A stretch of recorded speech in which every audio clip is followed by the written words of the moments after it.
The universe, it should be noted, has a particularly twisted sense of humor. This becomes abundantly clear when one considers that the most sophisticated military doctrine in galactic history was about to be completely dismantled by 8 humans who had collectively spent more time arguing about whose turn it was to clean the coffee maker than studying tactical theory. The hegemony of enlightened species had perfected warfare the way a master chef perfects a soufflé, with mathematical precision, artistic flair, and the absolute certainty that following the recipe would produce predictable results. For 743 years, their formula had worked flawlessly across 2,000 star systems. Step 1. Arrive with overwhelming force. Step 2. Demonstrate superior firepower. Step 3. Wait for the enemy to reach exactly. Step 4. Accept their inevitable surrender with magnanimous grace. Step 5. Integrate the defeated species into the hegemony's grand tapestry of enlightened civilization. It was, by any reasonable measure, a humane approach to conquest. No unnecessary bloodshed, no prolonged suffering, no tedious sieges that dragged on for months. The hegemony's actuaries had calculated that 23.7% casualties represented the precise mathematical point where continued resistance became statistically irrational. Any species with even rudimentary intelligence would recognize this threshold and surrender accordingly. The system worked so well that the hegemony's military academies no longer taught advanced strategy. Why bother, when every conflict followed the same predictable arc? Young officers learned to operate the casualty calculators, studied the proper protocols for accepting surrender, and practiced their graduation speeches about bringing order to chaos. War had become as routine as planetary maintenance, which brings us to the aforementioned cosmic joke currently unfolding in the Sol system. Admiral Vorth-Kalem of the Third Conquest Fleet gazed at the tactical display with the serene confidence of someone who had never encountered a mathematical anomaly. Before him hung a three-dimensional representation of humanity's pathetic defensive positions. A handful of orbital platforms, some antiquated missile batteries, and a scattering of mining installations throughout the asteroid belt. The humans had managed to achieve faster-than-light travel barely 3 decades ago, practically yesterday by galactic standards. Their weapons technology lagged behind hegemony standards by at least 4 centuries. Estimated time to surrender? Vorth-Kalem inquired, his translator rendering his melodious tones into flat standard galactic. 4.3 hours, Admiral replied his tactical officer, a spider-like creature whose multiple eyes never stopped calculating. Assuming standard resistance coefficients for primitive bipedal mammals. Excellent. Schedule the integration ceremony for this evening. I do so enjoy the Sol system's sunsets. The hegemony had already catalogued humanity's peculiarities, of course. They were unusually aggressive for a species barely past nuclear adolescence. Their literature was filled with disturbing references to fighting lost causes and dying for abstract concepts. Their historical records contained an alarming number of individuals who had continued fighting well past any rational stopping point. But the hegemony's xenopsychologists had a simple explanation. Humans were young. They hadn't yet learned the elegant mathematics of civilized surrender. Once properly educated, they would undoubtedly embrace the logical beauty of the 23.7% doctrine. The Third Conquest Fleet had arrived at the mining station, Omega-7, precisely because it represented humanity at its most reasonable. 8 Marines stationed on a chunk of worthless rock, armed with weapons that belonged in a museum, facing a fleet that could sterilize planets. Even humans, surely, could do this math. The Marines in question were currently engaged in what military theorists would generously call a strategic planning session, and what anyone with functioning ears would recognize as an argument about whether pineapple belonged on pizza. They had noticed the hegemony fleet, of course. It was rather difficult to miss something the size of a small moon materializing in local space. But they had also noticed that their shift didn't end for another 6 hours, and Corporal Davidson had strong opinions about fruit-based pizza toppings that demanded immediate attention. I'm telling you, it's an abomination, Davidson was explaining to anyone who would listen, which at the moment was only Private Wu, who was attempting to clean his rifle while nodding at appropriate intervals. Pizza is a sacred thing. You don't put candy on. Pineapple isn't candy, countered Sergeant Hayes from across the cramped command center. It's fruit. Fruit doesn't belong on pizza either. What about tomatoes? Davidson paused, his theological certainty wavering. That's different. How is it different? Because tomatoes, they're fruit, supplied Private Okafor helpfully. The universe's sense of humor was about to become considerably more apparent. Outside, the most advanced military force in known space was preparing to demonstrate the mathematical inevitability of human surrender. Inside, 8 representatives of humanity were discovering that they couldn't even agree on basic food categories, let alone complex concepts like hopeless odds or tactical withdrawal. Admiral Vorth Kallen checked his timepiece. In approximately 4 hours and 17 minutes, these humans would reach their casualty threshold and surrender with appropriate dignity. The integration ceremony would proceed as scheduled, complete with the customary speeches about welcoming Earth into the hegemony's enlightened embrace. He had no way of knowing that he was about to receive the most comprehensive education in human mathematics that any alien had ever experienced. The first indication that something had gone mathematically wrong occurred at precisely 1437 Standard Galactic Time, when the hegemony's surrender demand received a response that their translation computers struggled to process. "Go fertilize yourself with agricultural implements," was the closest approximation their linguistic algorithms could manage, though several xenolinguists later suggested the original human phrasing contained considerably more creativity. Admiral Vorth Kallen blinked his secondary eyelids in confusion. Perhaps there was a translation error, he suggested to his communications officer, a being whose species had mastered 17 forms of polite diplomatic discourse. "Please rephrase our terms more clearly." The second response was even more puzzling. "Your mother was a hamster and your father smelled of elderberries." The translation computer added a footnote suggesting these were references to small earth mammals and fermented plant matter respectively, though their relevance to military surrender remained unclear. "Sir," ventured the tactical officer, "the humans appear to be refusing our term." This was unprecedented. In 7 centuries of conquest, species occasionally attempted negotiation, requesting better integration terms, or asking for time to prepare their surrender ceremonies, but outright refused. The concept didn't exist in hegemony military doctrine, because it had never been necessary. "Very well," Vorth Kallen decided, consulting his manual. "Commence demonstration bombardment. Surely once they observe our superior firepower, they'll recalculate their position." The first barrage struck Omega-7's outer defensive ring with the precision of a surgical instrument. The hegemony's weapons systems were designed for efficiency rather than destruction. Just enough force to demonstrate overwhelming superiority without causing unnecessary casualty. 3 defensive turrets disappeared in brilliant flashes, their debris tumbling gracefully through the vacuum. Inside the mining station, Corporal Davidson watched the fireworks through a porthole while finishing his coffee. "Well," he announced to his squad, "looks like our vacation's over." "About time," muttered Private Hendricks, checking his weapons charge indicator.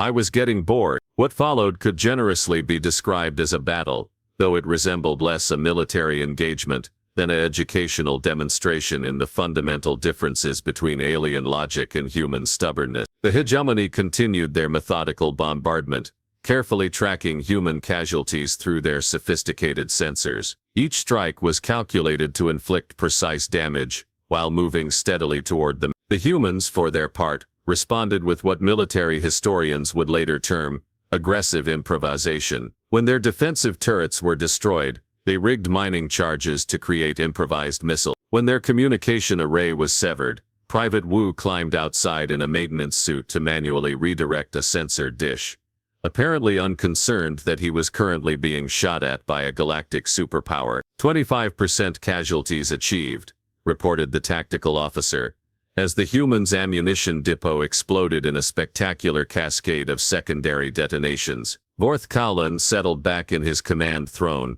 preparing to receive the surrender transmission. The humans had slightly exceeded the mathematical threshold, but species occasionally required a few percentage points of additional convincing. "Any moment now, sir, the humans are still fighting."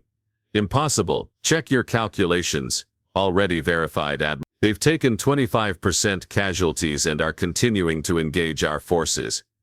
This was mildly concerning but not alarming. Perhaps humans simply needed additional education in proper surrender mathematics. Vorth Kowlin authorized continued bombardment, confident that 30% casualties would certainly clarify the situation. At 32% casualties, Private Hendricks used an improvised catapult made from mining equipment to launch chunks of asteroid at hegemony fighters, actually managing to damage one. At 35% casualties, Corporal Davidson led a boarding action against a hegemony supply ship, armed with nothing more than mining tools and what appeared to be recreational pharmaceuticals. At 37.5% casualties, the humans had somehow captured 3 enemy vessels, and were using them to attack their former owners. This is statistically impossible, the tactical officer reported, his multiple eyes flickering rapidly through sensor readout. No species has ever continued fighting beyond 30% losses. Our entire tactical database contains no precedent for this behavior. Admiral Vorth Kowlin found himself in the unprecedented position of commanding a military operation that had exceeded its scheduled duration. His carefully planned integration ceremony was already 2 hours overdue. The catering staff was sending increasingly frustrated messages about the deteriorating condition of the ceremonial refreshment. Perhaps, he suggested with growing desperation, we should consult the xenopsychology department. The response from Dr. Nahala, the hegemony's leading expert on primitive species behavior, was illuminating in its complete unhelpfulness. No species would continue fighting past 40% casualties. It violates the basic mathematical principles of survival behavior. Doctor, they're currently at 43% casualties, and have just captured another of our ships. Then your sensor readings are incorrect. I've had them verified 3 times. Then the humans are malfunctioning. This revelation led to perhaps the most surreal military communication in galactic history, when Admiral Vorth Kowlin found himself broadcasting a formal inquiry to the surviving humans. Attention primitive bipedal mammals. Our sensors indicate you have exceeded optimal casualty threshold. Are your cognitive functions operating within normal parameters? The response, delivered by Sergeant Hayes while manually piloting a captured hegemony fighter directly at the flagship's bridge, was both poetic and anatomically improbable. Cognitive functions are operating at full capacity, you pretentious space peacock. We're just getting warmed up. At 50% casualties, with only 4 Marines remaining operational, the humans were still fighting. At this point Admiral Vorth Kowlin made a decision that would reverberate throughout the galaxy. He called for reinforcements. The arrival of the hegemony's 4th Assault Fleet at what should have been a routine surrender ceremony marked the first time in galactic history that reinforcements had been called to accept a capitulation. Admiral Beth Kanara, commanding officer of the 4th, had brought along a full ceremonial honor guard and a documentary crew to record humanity's integration into civilized galactic society. Instead, she found Admiral Vorth Kowlin's 3rd Conquest Fleet, locked in what could only be described as mathematical combat, with 8 humans who had somehow transformed basic arithmetic into a weapon of mass confusion. Status report, Admiral Beth Kanara requested, reviewing the tactical display with growing bewilderment. 18 hours of continuous engagement, Vorth Kowlin replied, his voice carrying the hollow tone of someone whose worldview had been systematically demolished. Human casualties now stand at 62.5%. 62. Beth Kanara's translator struggled with the concept. Are they surrendering? No, Admiral. They appear to have constructed what their language identifies as a fort, using the corpses of our personnel. Through the viewport, the remnants of Mining Station Omega-7 looked like the universe's most vindictive mathematics lesson.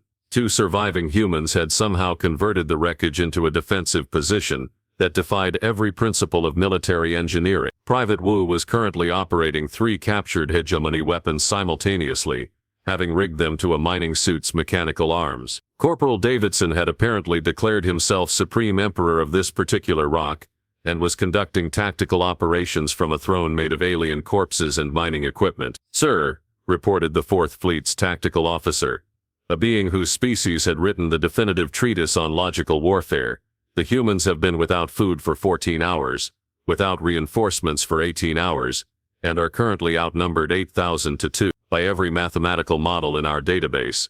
They should have surrendered 16 hours ago. Have we tried explaining the mathematics to them? Beth Kanara suggested. This had, in fact, been attempted. Ethnahala had personally broadcast a detailed lecture on optimal casualty ratios, complete with visual aids and historical examples. The humans had responded by using their communication array to broadcast something called death metal music, at volumes that had actually damaged several hegemony sensors. Perhaps, Beth Kanara mused, we should consult the High Command. The emergency session of the Hegemony Strategic Council was unprecedented in both its urgency and its complete lack of useful precedent. Representatives from 1,000 species gathered virtually to discuss what military historians were already calling the Sol anomaly. Impossible, declared the representative from Keth 7, whose species had been among the first to embrace the 23.7% doctrine. No rational being fights past 50% casualties. Their behavior violates the fundamental principles of survival mathematics. Perhaps, suggested the delegate from the philosophical worlds of Antares, they are not rational beings. This hypothesis was immediately challenged by the representative from the scientific collective of Rachel Beta. Our analysis of human literature and historical records indicates they possess rudimentary logical capability. They have achieved spaceflight, developed complex social structures, and mastered the basic principles of quantum mechanics. They clearly understand cause and effect relationships. Then why, demanded the Kethian delegate, do they not understand the relationship between overwhelming force and inevitable surrender? The answer came from an unexpected source, a junior analyst from the Hegemony's Department of Primitive Species Studies, whose dissertation on irrational behaviors in pre-contact civilizations had been gathering digital dust in the archive. Honored representatives, the analyst began nervously, I believe humans may operate under a different mathematical system than previously assumed. Our models predict surrender based on logical self-preservation, but human historical records suggest they frequently fight for concepts that have no material value, such as abstract notions like honor, freedom, and something they call because screw you, that's why. The council chamber fell silent as 1,000 of the galaxy's most sophisticated minds grappled with the mathematical impossibility of fighting for concepts that couldn't be quantified. Back at Omega 7, Private Wu was discovering that 3 days without sleep and a steady diet of emergency rations could produce remarkable clarity of thought. He had just realized that the Hegemony's weapons systems followed predictable firing patterns, which meant he could calculate their recharge cycles and exploit the gaps. This insight came to him while he was hanging upside down in a ventilation shaft, bleeding from multiple wounds, and using a mining laser to cut through the hull of a Hegemony cruiser. Davidson, he called through their improvised communication system. I think I figured out their weakness. What's that? They keep expecting us to be reasonable. Rookie mistake. The philosophical implications of Wu's observation were currently being debated by the greatest minds in the galaxy, none of whom had yet reached the same conclusion. The Hegemony's entire military doctrine was predicated on the assumption that all intelligent species would behave logically when presented with overwhelming force. They had never encountered a species that treated logic as optional. Admiral Vorth Kallen was discovering this firsthand as he watched 2 humans systematically dismantle the pride of the Third Conquest Fleet, using nothing more than salvaged equipment, and what appeared to be weaponized stubbornness. His casualties were climbing toward numbers that didn't exist in any tactical manual. Sir, reported his communications officer, we're receiving inquiries from other sectors.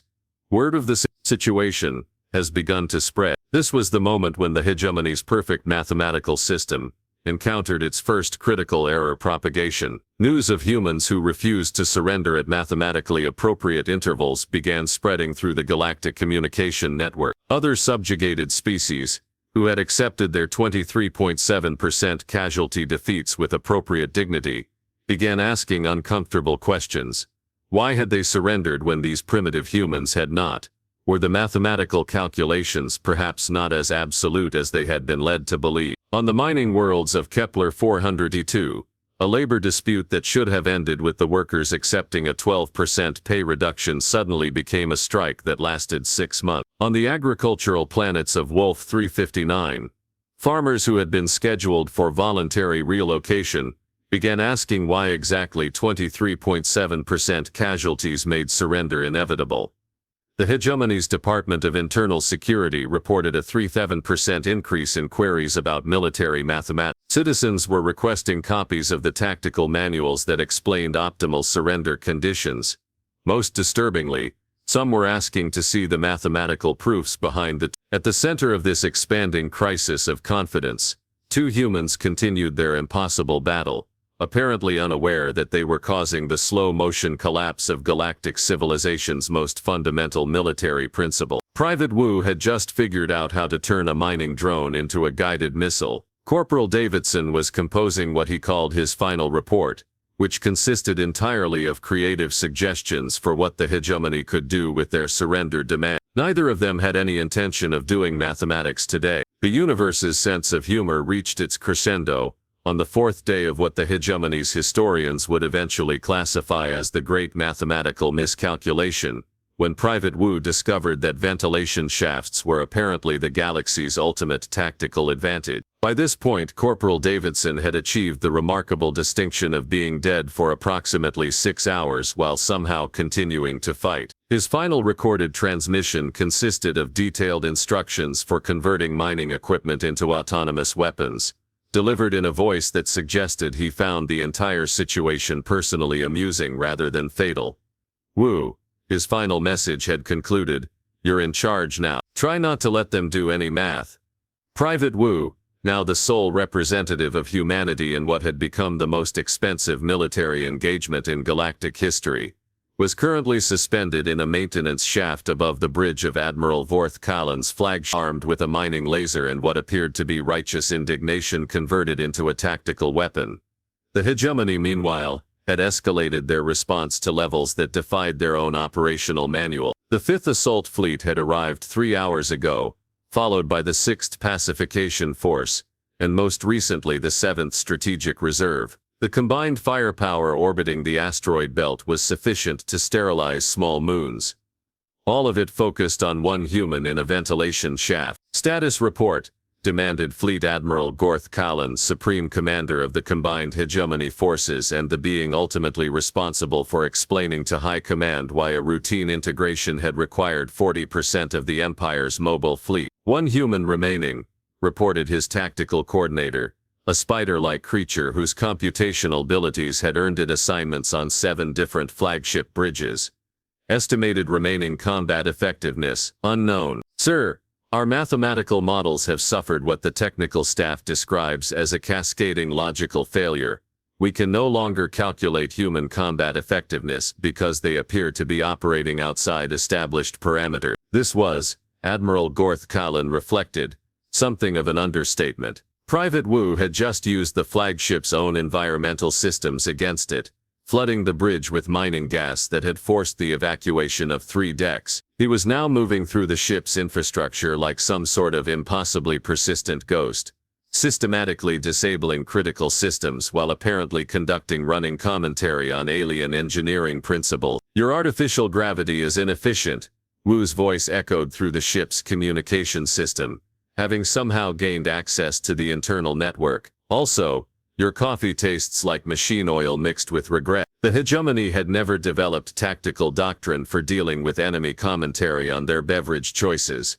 More disturbingly, the implications of the Sol anomaly had begun rippling outward through the galaxy at light speed, carried by the hegemony's own communication network. The news that a single human had survived 87.5% casualties while continuing to actively engage multiple fleets was spreading faster than the authorities could contain it. On 17 different worlds, resistance movements that had accepted mathematical defeat decades ago began reconsidering their surrender calculations. The mining collectives of Tau Ceti declared that 23.7% casualties were merely a suggestion. The agricultural unions of Proxima Centauri announced they would no longer be participating in mathematical oppression.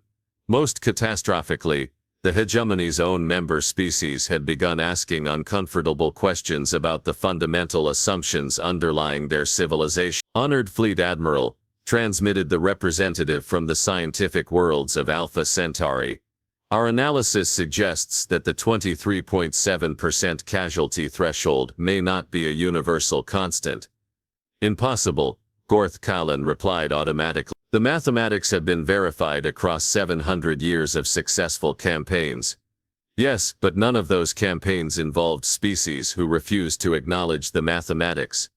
This observation struck at the heart of the hegemony's existential crisis. Their entire system was based on the assumption that intelligent beings would behave rationally when presented with overwhelming force. The possibility that rationality itself might be culturally relative was a concept their philosophers had never seriously considered. Private Wu, meanwhile, had discovered that the flagship's main computer could be convinced to play human music through the ship's communication system. His selection of something called Fortunate Son was currently echoing through corridors, filled with some of the galaxy's most sophisticated military minds, none of whom understood why the primitive audio patterns made them feel vaguely nervous. "Sir," reported the communications officer, "we're receiving surrender inquiries from ourselves."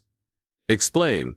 "Multiple ships in the fleet are requesting permission to withdraw from the engagement zone. They're citing mathematical concerns about the viability of continued operation." For the first time in hegemony military history, an admiral found himself facing the possibility that his own forces might surrender before the enemy did. The final act of this cosmic comedy began when Private Wu made a discovery that would be studied by military theorists for centuries. The flagship's emergency systems could be manually activated from the maintenance shaft. More specifically, the emergency evacuation protocols could be triggered simultaneously across all 7 fleets.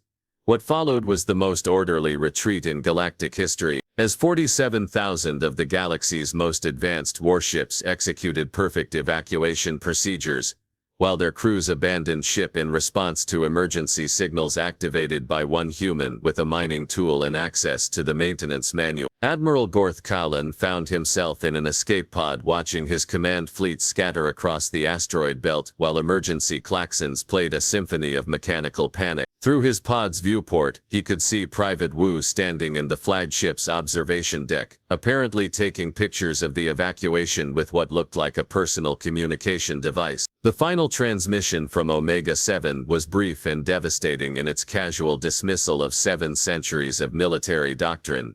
"This is Private Wu, sole remaining defender of mining station Omega-7. The hegemony fleet has withdrawn from our space.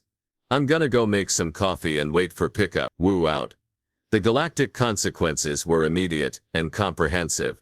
Within 6 months, the hegemony of enlightened species had collapsed as subject worlds across the galaxy discovered that mathematical surrender thresholds were apparently negotiable. The 23.7% doctrine, once considered a universal constant, became a historical footnote about the dangers of assuming rationality was universal. Private Wu was eventually rescued by a human patrol ship 3 weeks later, and found in the station's command center, reading alien tactical manuals and making detailed notes about their logical flaws. His first words to his rescuers were reportedly, "Did you know their entire military system falls apart if you just ignore the math?"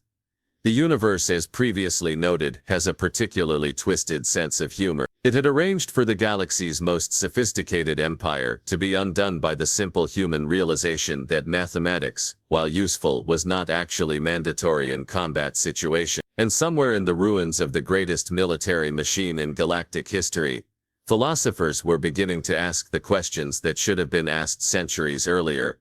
What if rationality wasn't universal? What if some species simply refused to be reasonable? What if the universe didn't actually care about their carefully calculated surrender protocols? Private Wu never did get around to surrendering. He was too busy figuring out how alien coffee makers worked.